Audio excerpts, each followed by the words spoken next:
예, 오늘 말씀의 본문은 누가복음 19장 28절에서 40절. 설교의 제목은 왕으로 오신 예수님입니다. 예, 예수님이 십자가에 돌아가시기 전 마지막 한 주간은 예루살렘 입성으로부터 시작되었습니다.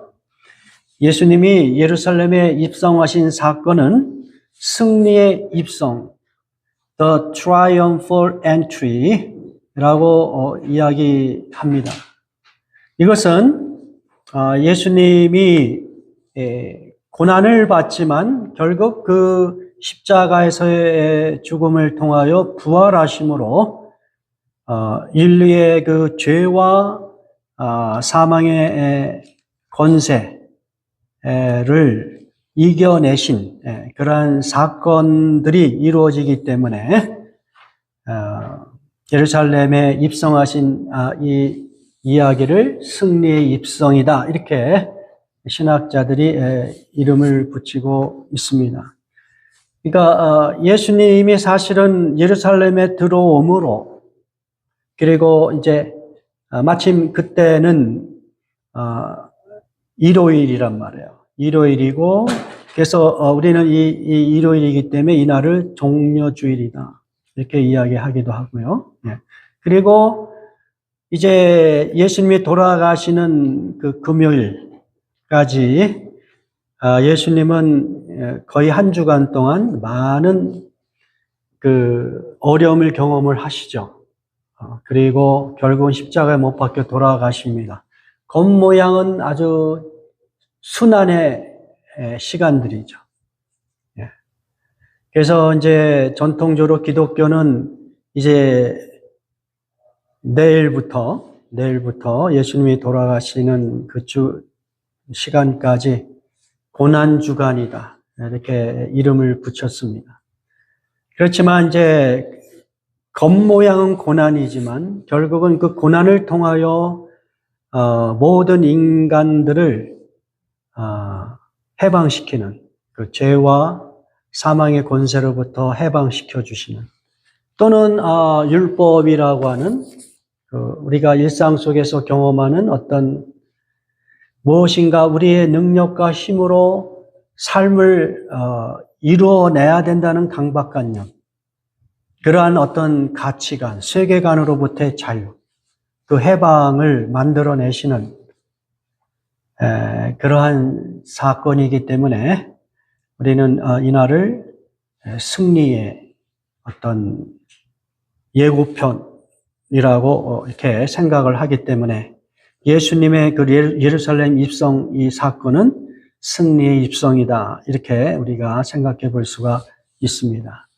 예수님은 안식일은 토요일이죠. 이 안식일을 베다니에서 보내시고 다음 날, 즉 일요일에 다시 감람산 남동쪽 기슭에 위치한 벳바게에서 나귀를 준비하시어 예루살렘에 입성하셨습니다. 예수님이 이 땅에서의 삶을 마감하는 마지막 예루살렘 방문인 것이죠. 예수님이 이렇게 승리의 입성을 하시면서 무엇을 하셨고 또 무엇을 원하셨는지를 우리가 생각해 보고 같이 적용할 수 있는 그런 시간이 되기를 원합니다. 자, 예수님은 이 예루살렘 입성을 통하여 우리에게 무엇을 보여주시냐면 앞장서 가시는 예수님의 모습을 보여주세요. 앞장서 가시는 예수님 모습. 우리가 방금 찬송가도 그런 내용을 갖고 있는 찬송을 불렀죠. 찬송가 139장에서 앞서서 가시는 예수님. 예. 자, 누가복음 19장 28절 같이 봉독합니다.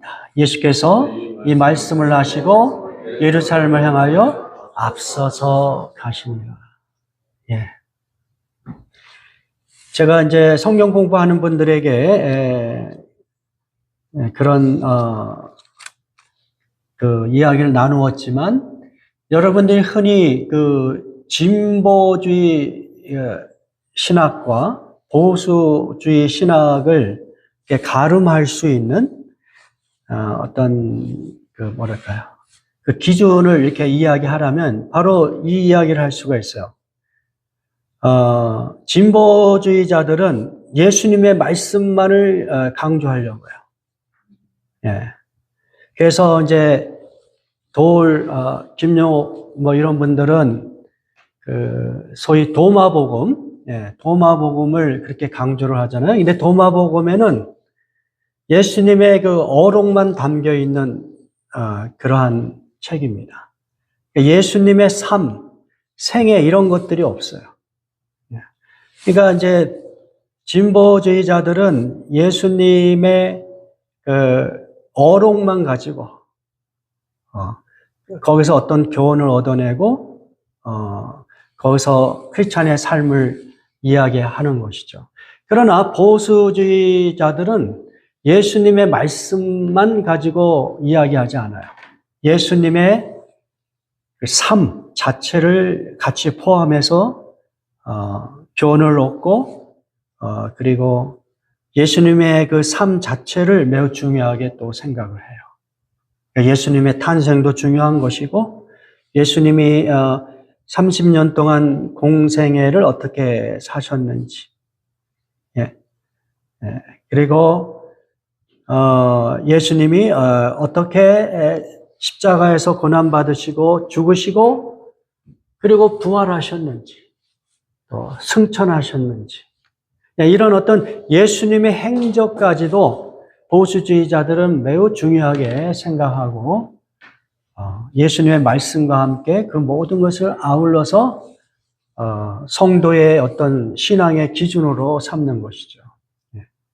이런 측면에서 이제 오늘 본문에서 그냥 싹 스쳐 지나갈 수도 있지만 어떤 예수님의 행동을 우리가 여기서 한번 살펴보는 것이죠. 예수님이 예루살렘으로 들어오시는데 제자들보다 앞서서 들어오시는구나. 이게 과연 무슨 이야기일까? 이게 어떤 메시지가 있는 것인가? 예수님은 예루살렘 성에 가까이 들어오면 올수록 제자들에게 무엇을 예고하냐면 당신의 고난, 죽으심을 이야기해요. 죽으심과 부활을 같이 이야기하시죠. 그러니까 제자들은 예수님의 그러한 그 예고된 죽음에 대하여 받아들일 수가 없는 것이죠. 그러니까 예수님 자신은 이제 이 예루살렘에 들어오는 것이 이제 제자들과 마지막 시간이고, 그리고 이제 십자가의 죽음을 아주 분명하게 예고하시는 가운데서 들어오시는 길이기 때문에 예루살렘을 향하여 들어온다는 것은 어떤 것을 우리에게 보여줍니까? 매우 두렵고 겁나고 또 죽음을 예고하는 그러한 어떤 그 행진이라고 할 수 있는 것이죠. 그럼에도 불구하고 예수님은 어때요? 제자들보다 앞서서 들어오십니다. 그러니까 자, 세상적으로는 예루살렘에 들어오는 것은 어떤 길이에요? 망하는 길이에요.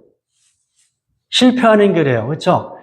예루살렘에 들어오기 전까지만 해도 제자들과 오늘 본문에도 나와 있지만 그 많은 무리들은 예수님이 행하신 그 기적과 여러 가지 말씀을 통해서 감탄을 하고 이분이 정말 하나님이 보내신 메시아구나 이런 생각을 갖게 만들었다는 것이죠. 오병이의 기적도 행하시고 죽은 자도 살리고 이런 여러 가지들을 그들이 경험하였기 때문에 그렇습니다. 그러니까 예루살렘에 마지막으로 들어오기 전까지는 예수님은 많은 사람들의 기대를 한 몸에 갖고 이제 예루살렘에 들어오는 거예요, 사실은. 그러나 예수님은 아시죠? 이 길이 마지막 길이고 고난의 길이다. 죽음으로 마쳐야 되는, 그래서 하나님의 뜻을 온전히 이루어야 되는 그러한 길이다. 하는 것을 아시는 거죠. 세상적인 눈으로 보면은 예루살렘 입성은 어떤 거예요? 실패의 길이에요. 그러나 하나님의 구원의 관점에서 우리가 이제 오늘 성경 암송을 했잖아요. 요한복음 4장 34절 나의 양식은 나를 보내신 이의 뜻을 행하고 그의 일을 온전히 행하는 것이다. 그렇죠? 그러니까 예수님은 세상적인 눈으로는 종교 지도자의 눈, 로마 제국 정치 지도자들의 눈으로는 실패의 길, 망하는 길이었지만 하나님의 뜻을 행하고자 하는 하나님 나라의 관점에서 보면 이 길은 어떤 길이에요? 승리의 길이에요. 승리의 길. 온 인류를 구원하는 길이에요. 하나님의 뜻을 이룰 수 있는 아주 하나님께 영광을 돌릴 수 있는 그러한 길이에요. 예수님은 세상적인 관점보다는 하나님 나라의 관점에서 이 예루살렘 입성을 어떻게 해요? 힘차게 제자들보다 앞서서 들어오시는 거예요. 네. 오늘 우리들도 마찬가지인 것 같아요. 우리 성도들이 이렇게 하나님 앞에 예배하고 교제하고 또 기회가 있으면 언제든지 하나님의 복음을 전하려고 하는 그러한 그 삶을 살려고 애를 쓰죠. 여러분들이 오랫동안 신앙생활을 하신 분들이 많이 있기 때문에 그런 분들에게는 이 길이 아주 인내가 필요하고 그리고 소망을 절대 잃어버리면 안 되는 그런 쉽지 않은 길이었다는 것을 깨닫게 됩니다. 그렇죠? 우리가 여러 가지 환경이 열악해지고 육신적으로 정신적으로 약해지면 어쩌면 우리가 이렇게 하나님 앞에서 행하였던 이 신앙의 길, 예루살렘에 입성하는 것과 같은 겉으로 보기에는 좀 이렇게 어떤 면에서 고난의 길, 쉽지 않은 길, 그러한 길을 우리가 온 거예요, 사실은 우리 성도들이. 그런 길을 지금 가고 있는 거예요. 겉모양은 그래요, 겉모양. 그러나 그 길이 하나님께서 모든 성도에게 주신 소명의 길, 그냥 무의미한 길이 아니라 하나님이 우리를 부르셔서 내가 너를 나의 자녀로 삼았으니까 이제 하나님의 나라와 의를 구하면서 살아가라는 그런 어떤 소명을 다 마음에 품고 이 길을 가고 있는 거예요. 이 길은 어떤 길이에요? 승리의 길이에요. 예수님이 그렇게 그 겉모양은 실패의 길, 고난의 길을 앞장서서 들어갈 수 있었던 것은 그 길이 궁극적으로는 승리의 길이었기 때문에 그렇게 하셨던 것 같이 오늘 여러분들도 이 신앙의 여정, 이 여정을 중간에 포기하지 마시고 죽는 순간까지 예수님 이 땅에 다시 오시는 순간까지 이 믿음의 길을 끝까지 앞장서서 가는 그러한 놀라운 은혜가 있기를 주님의 이름으로 축원합니다. 두 번째, 예수님은 예루살렘 입성을 통하여 하나님의 뜻이 성취되도록 아주 완벽하게 준비하셨다는 것이죠. 우리가 그 부분을 같이 살펴보겠습니다. 누가복음 19장 30절 31절 이르시되 너희는 맞은편 마을로 가라. 그리로 들어가면 아직 아무도 타보지 않은 나귀 새끼가 매어 있는 것을 보리니 풀어 끌고 오라. 만일 누가 너희에게 어찌하여 푸느냐 묻거든 말하기를 주가 쓰시겠다 하시매. 그러니까 지금 예루살렘 입성에서 보여주는 모든 사건들은 사실은 예수님이 철저하게 준비하신 거예요. 제가 이 본문 내용을 다른 때는 아마도 이런 제목으로 설교를 한 것 같아요. 방금 딱 떠오르는 기억이 뭐냐면 예수님의 퍼포먼스. 그러니까 이 예루살렘 입성의 모습은 사실은 예수님이 아주 철저하게 준비하신 그런 부분들이 있어요. 대표적으로 예수님은 무엇을 준비해 주세요? 아무도 타보지 않은 나귀 새끼를 준비하세요. 예수님은 예수님을 따르는 어떤 무명의 제자들과 이미 접촉을 하셔가지고 이 사람이 구체적으로 이름이 나오지는 않지만 어떻든 그 제자들을 통하여 자, 내가 예루살렘에 입성할 때 내가 너의 이 나귀를 사용할 수 있도록 하라고 이렇게 미리 어떤 각본을 짠 거죠. 그러니까 이런 면에서 일종의 퍼포먼스예요. 그러면 예수님은 왜 이러한 그 퍼포먼스를 준비했을까요? 아무도 타보지 않은 나귀 새끼. 그것은 예수님께서 스가랴 9장 9절에 하나님께서 약속하신 그 예언을 성취하는 것을 보여주기 위한 의도적인 퍼포먼스였다는 것을 우리가 생각해 볼 수가 있습니다. 스가랴 9장 9절에서 10절 같이 봉독합니다. 시온에 따라 크게 기뻐할지어다. 예루살렘에 따라 즐거이 부를지어다. 보라, 내 왕이 내게 임하시나니 그는 공의로우시며 구원을 베푸시며 겸손하여서 나귀를 타시나니 나귀의 작은 것, 곧 나귀 새끼니라. 내가 에브라임의 병거와 예루살렘의 말을 끊겠고 전쟁하는 활도 끊으리니 그가 이방 사람에게 화평을 전할 것이요 그의 통치는 바다에서 바다까지 이르고 유브라데 강에서 땅끝까지 이르리라.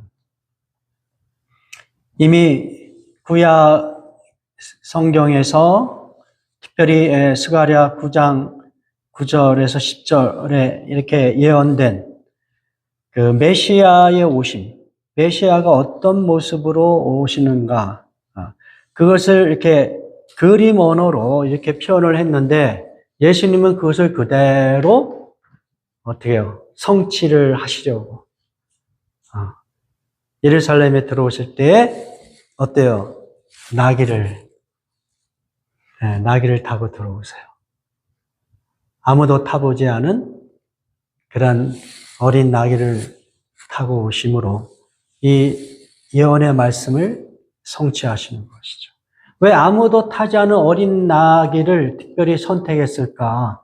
그것은 예수님이 어떤 왕이신지를 보여줄 수 있는 좋은 본보기가 되기 때문에 그렇죠.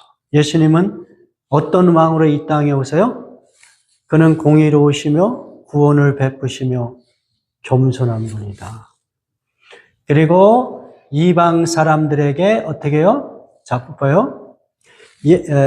그가 이방 사람들에게 화평을 전할 것이요. 더 이상 어떤 전쟁이 없는 진정한 화평을 가져다 줄 수 있는 메시아, 왕으로 오시는 그분을 예고하고 있는데 예수님이 그것을 그대로 보여주고 싶은 거예요.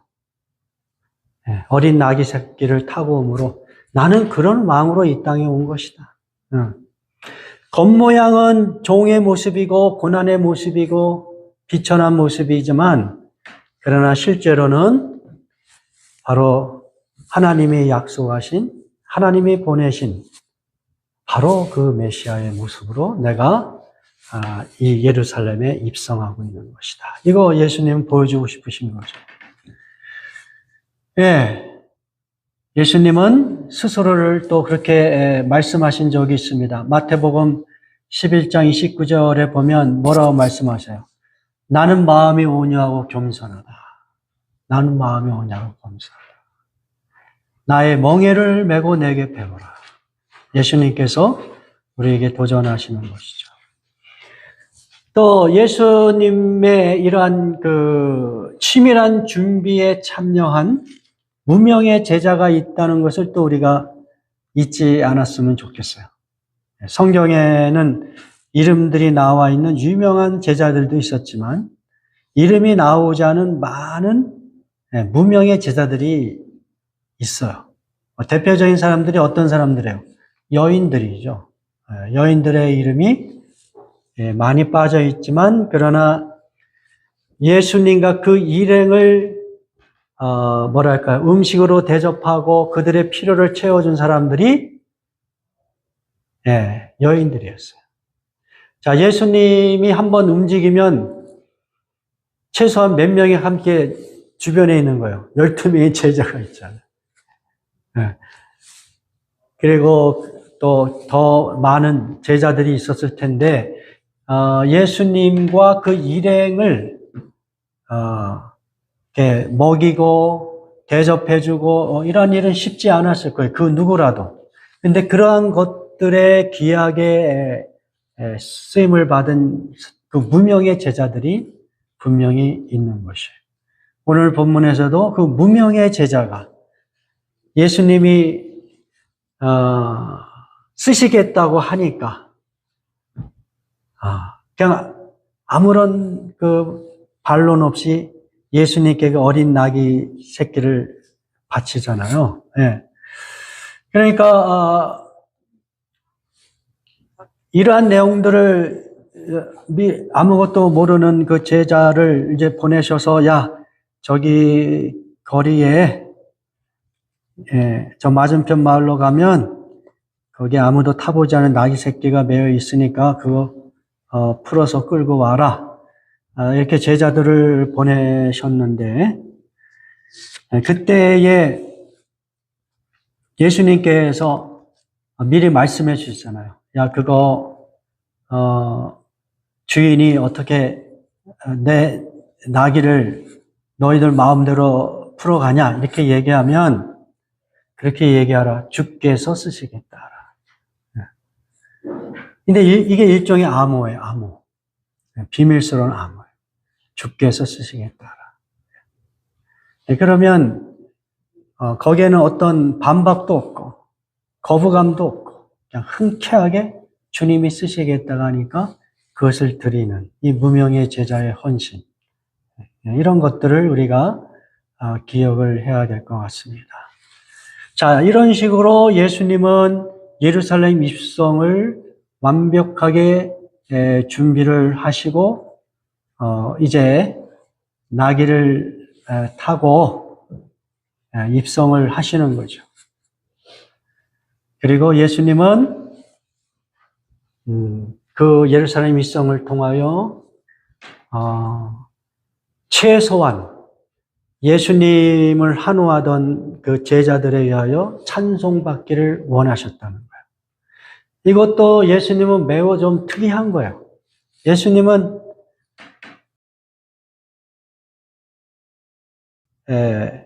고치시고 기적을 행하시고 어떤 때는 그러한 내용을 어떻게 사람들에게 알리지 마라.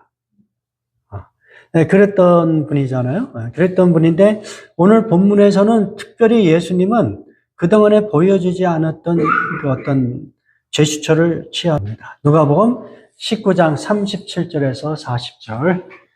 이미 감람산 내리막길에 가까이 오심에 제자의 온 무리가 자기들이 본 바 모든 능한 일로 인하여 기뻐하며 큰 소리로 하나님을 찬양하여 이르되 찬송하리로다 주의 이름으로 오시는 왕이요 하늘에는 평하여 가장 높은 곳에는 영광이로다 하니 무리 중 어떤 바리새인들이 말하되 선생이여 당신의 제자들을 책망하소서 하거늘 대답하여 이르시되 내가 너에게 말하노니 만일 이 사람들이 침묵하면 돌들이 소리 지르리라 하시니라. 예수님의 제자들이 나귀를 끌고 와서 자기들의 겉옷을 나귀 새끼 위에 걸쳐놓고 예수님을 태웠습니다. 그리고 예수님이 가시는 그 길에 자기들의 겉옷을 길에 폈어요. 다른 복음서에서는 종려나무가지를 또 길에 펴면서 일종의 왕의 입성, 그냥 어떤 유명한 능력 있는 청년이 예루살렘에 들어온 그런 분위기가 아니라 비록 그 나귀 새끼라고 하는 볼품없는 그러한 그 말을 타고 들어오시지만 그러나 이분은 우리에게는 왕이십니다. 이분에게는 우리가 최상의 대접을 하고 싶습니다. 그 제자들이 그 순간에는 예수님을 왕으로 영접하고 싶어 했던 것 같아요. 예. 사실 이러한 것들은 그 왕에게 하는 그런 제스처가 아니겠어요? 그리고 그러한 그 예수님을 환호하는 그 찬양의 내용도 그 당시 왕에게 할 수 있는 그런 그 찬양의 내용이라고 할 수가 있는 것이죠. 그래서 이 제자들이 이제 예수님이 이제 그런 모습으로 나귀를 타고 들어오실 때에 큰 소리로 하나님을 찬양하며 무엇이라고 이야기해요? 찬송하리로다 주의 이름으로 오시는 왕이요 하늘에는 평화요 가장 높은 곳에서는 영광이로다. 이게 38절에 그렇게 나와 있죠.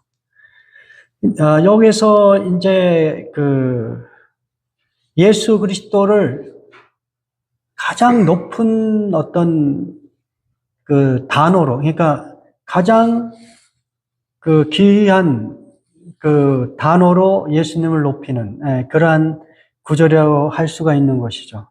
이 찬송은 하나님을 향한 것이고 또 그 당시 왕을 향한 그러한 찬송이라고 할 수 있는 거예요. 찬송하리로다. 주의 이름으로 오시는 왕이요. 사실은 이 주의 그 이름으로 오시는 왕이요. 이 부분이 이제 시편 118편 26절의 말씀을 인용한 것인데요. 시편 그 118편 26절에서는 이 부분이 이렇게 표현이 됩니다. 여호와의 이름으로 오는 자 이렇게 표현이 됐어요. 근데 이제 이 부분을 주의 이름으로 오시는 왕이요 이렇게 변형을 시킨 것이죠. 그러니까 여호와 하나님께서 보내신 분인데 이분은 어떤 분이냐? 왕이십니다. 예. 그러면서 하늘에는 평화요 가장 높은 곳에서는 영광이로다 이렇게 표현을 하죠. 예. 하늘과 가장 높은 곳은 같은 의미죠. 가장 높은 곳이 하늘이고 가장 높은 곳은 무엇을 상징해요? 하나님이 계시는 그 하늘을 상상할 수가 있는 거예요. 그분이 보내신 왕으로서의 예수 그리스도는 하나님이 기쁘게 보내시는, 하나님께서 영광을 받으시는. 평화라는 얘기는 아무런 컨플릭이 없다는 얘기잖아요. 하나님이 인정하시고 그 하늘의 그 영적 질서에서 아무런 문제가 없는 하나님이 정말 하나님의 구원의 계획 속에서 보내신 그러한 하나님이 보내신 왕이십니다. 이런 어떤 메시지가 여기에 들어가 있는 것이죠. 물론 이러한 노래를 하였던 제자들이 예수님을 충분히 이런 식으로 이해하지는 못했을 것 같아요. 왜냐하면 이 제자들이 결국은 나중에 다 예수님을 배반하잖아요. 그러니까 충분히 이해는 하지 못했지만 그러나 그 상황에서는 예수님을 나름대로 자기들이 상상하였던 그 정치적인 그 메시아, 사회적인 메시아, 이 로마 제국으로부터 우리를 구원해 줄 수 있는 그런 메시아로서 충분하게 그들은 예수님을 인정하고 싶었던 그러한 어떤 찬송의 내용이라고 할 수가 있는 것이죠. 그러니까 제자들은 그렇게 생각한 거예요.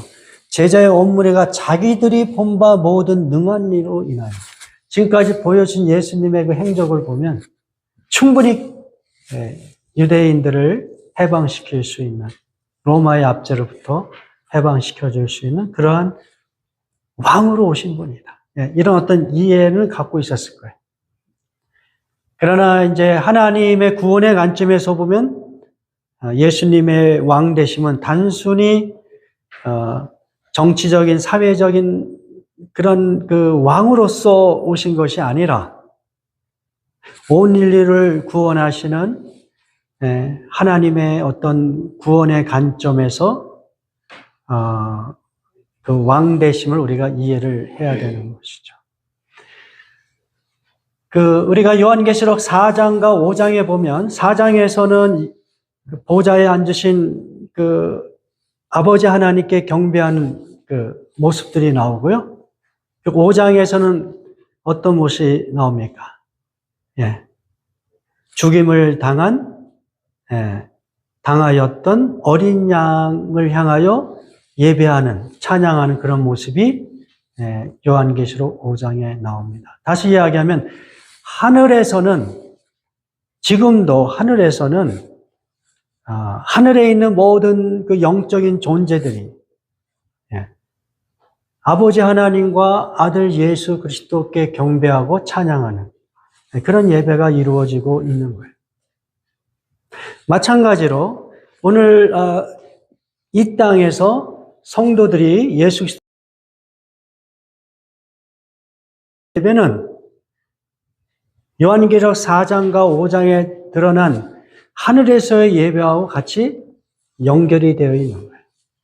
그냥 단순히 인간들의 어떤 상상과 의지로 예배하는 시간이 아니란 말이에요. 이 시간은 영적으로 보면 하늘의 모든 그 영적인 존재들이 하나님과 그 어린 양을 향하여 예배하듯이 오늘 우리 성도들이 하나님을 예배하는 것과 같이 연관이 되어 있는 거예요. 단순히 우리만 예배하는 것이 아니라는 거예요. 천상에서는 또한 하나님께서 모든 피조물을 통하여 예배를 받고 있다는 거. 그런 거 우리가 생각해 볼 필요가 있어요. 그런 면에서 이 땅에 오신 야훼께서 보내신 왕이신 예수 그리스도는 하늘에는 평화여 가장 높은 곳에서는 영광이로다라고 하는 찬양을 받기에 합당한 분이셨던 거예요. 그런데 어떤 바리새인들이 어때요? 선생이여 당신의 제자를 책망하소서. 이게 큰일 날 소리 하네. 예수님이 왕이야? 이거 큰일 나겠는데? 그러니까 제자들을 책망하고 그러한 찬송하지 못하도록 그렇게 예수님께 부탁할 때 예수님이 뭐라고 말씀하세요? 대답하여 이르시되 내가 너희에게 말하노니 만일 이 사람들이 침묵하면 돌들이 소리지리라. 예수님은 이 순간만은 어때요? 왕으로서, 메시아로서 받아야 될 그 모든 찬송을 받기를 원하셨던 거예요. 그 순간만. 마찬가지입니다. 예수님께서는 이제 그렇게 해서 십자가에서 돌아가시고 부활하심으로 그분이 잠시 동안 내려놓았던 온 우주의 그 왕권을 회복하시고 지금 왕으로 통치하고 계시는 거예요. 아버지와 함께 온 세상을 통치하고 계시는 거예요. 그러니까 오늘날에도 우리 모든 성도들은 예수 그리스도를 향하여 어떤 경배와 찬양을 들을 수 있냐면 이와 같은 찬양을 들을 수 있는 거예요. 우리의 왕이시여, 우리의 왕이시여. 하늘에는 평화여 가장 높은 곳에는 영광이로다. 이러한 예배를 우리 예수 그리스도께 드릴 수 있는 것이고 또 그러한 예수 그리스도를 알지 못하는 불신자들에게 예수 그리스도가 우리들의 왕이십니다. 우리들의 삶을 통치하시는 온 우주의 왕이십니다 하는 것들을 여러분이 담대하게 증거하는 삶을 살 수 있기를 주님의 이름으로 축원합니다. 예, 마지막으로 예수님은 이러한 그 찬양 받으심을 통하여 아버지 하나님께 영광 돌리기를 원하셨어요. 예, 누가복음 19장 37절 같이 봉독합니다. 이미 감람산 내리막길에 가까이 오심에 제자의 온 무리가 자기들이 본 바 모든 능한 일로 인하여 기뻐하며 큰 소리로 하나님을 찬양하였다. 예수님이 행하신 그 모든 행적을 통하여 사람들은 아버지 하나님께 찬양을 돌렸습니다. 예수님은 바로 이것을 위하여 오신 거예요. 결국은 이 하나님께서 찬양을 받으시고 하나님께서 영광을 받으신다는 것은 다른 것이 아니라 하나님의 뜻을 예수 그리스도가 온전히 충성스럽게 행함으로 그 뜻이 성취되기 때문에 어때요? 하나님께서 영광을 받으시고 찬양을 받으시게 되는 것이죠. 예수님께서 그와 같은 의미로 이렇게 겟세마네 동산에서 기도를 한 적이 있습니다. 요한복음 17장 1절 같이 봉독합니다. 예수께서 이 말씀을 마치시고 눈을 들어 하늘을 우러러보시고 말씀하셨다. 아버지, 때가 왔습니다. 아들을 영광되게 하셔서 아들이 아버지께 영광을 돌리게 하여 주옵소서. 때가 왔습니다. 예수님 돌아가실 때가 온 거예요. 마지막 기도 하나님께 올리는 거예요. 그 십자가에서의 고난과 죽음은 겉모양은 어때요? 영광스럽지 않습니다. 실패의 모습이에요. 저주의 모습. 율법의 관점으로 보면 나무에 매달려 죽은 사람은 어떤 사람들이에요? 신으로부터 저주받은 사람들이 나무에 매달려 죽는 것이에요. 예수님은 그 십자가의 죽음을 뭐라고 표현해서요? 아들을 영광되게 하셔서. 그것이 아들에게는 영광이 되는 거예요. 그리고 그 일을 통하여 아들이 아버지께 영광을 돌리게 하여 주옵소서. 놀라운 메시지죠. 예수님은 십자가의 죽음과 그 고통을 통하여 아버지의 뜻을 이루므로 그의 삶이 영광스럽게 되게 해달라고 이렇게 기도를 하는 것이고, 그리고 그러한 아들의 영광을 통하여 아버지 하나님께서 영광을 받으시옵소서 이렇게 기도를 한 것입니다. 오늘날 성도들도 마찬가지예요. 여러분이 하나님 앞에 기도할 때 어떤 방식으로 기도합니까? 내 마음의 어떤 소원과 욕망 이런 것들이 성취되기 위하여 그렇게 막 금식 기도하고 막 열심히 기도를 하죠. 그래서 그것을 통해 하나님께 영광이 되게 해달라고 이렇게 기도를 합니다. 그러나 우리가 한번 우리의 기도를 다시 한번 조정해 보면 우리의 기도는 다 어떤 관점에서 이루어져야 되냐면 하나님의 뜻이 나의 삶을 통하여 성취되게 하여 주옵소서.